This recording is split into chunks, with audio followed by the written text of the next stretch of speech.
বন্ধুরা, গতকাল যে অঙ্কটা আমি দিয়েছিলাম চ্যালেঞ্জ হিসাবে, যে প্রথম 5টি মৌলিক সংখ্যার সমষ্টি কত, উত্তর হবে 28।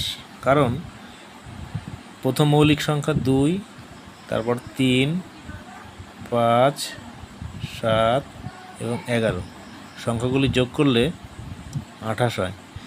প্রথম মৌলিক সংখ্যা 2, এটা মনে রাখতে হবে। প্রথম মৌলিক সংখ্যা যদি 1 ধরি তাহলে কিন্তু উত্তরটা ভুল বের হবে।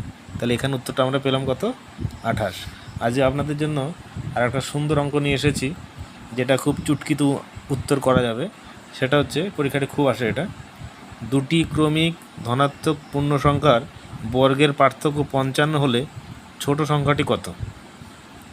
এখানে আমরা যেটা গতানুগতিক নিয়মে করি, ধরি ছোট সংখ্যাটি x এবং বড় সংখ্যাটি x+1, ক্রমিক সংখ্যা। প্রশ্ন অনুসারে x+1 বড়, তাহলে x+1 এর বর্গ মাইনাস ছোট সংখ্যা বর্গ, এই দুটো বিয়োগফল 55। তাহলে এটা যদি আমরা সূত্রের মাধ্যমে করি তাহলে x² কেটে যাচ্ছে, 2x+1 = 55, 2x = 55 - 1, x = 55 থেকে 1 বিয়োগ করলে 54, তার থেকে 2 দিয়ে ভাগ করে 27। ছোট সংখ্যাটি 27, বড় সংখ্যাটি 1 বেশি অর্থাৎ 28।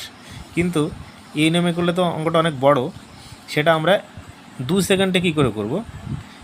এটা অঙ্ক করার জন্য খাতা পেনের প্রয়োজন হবে না, যে কেউ, আমার চ্যালেঞ্জ, যে মুখে মুখে সে উত্তর করে দিতে পারবে।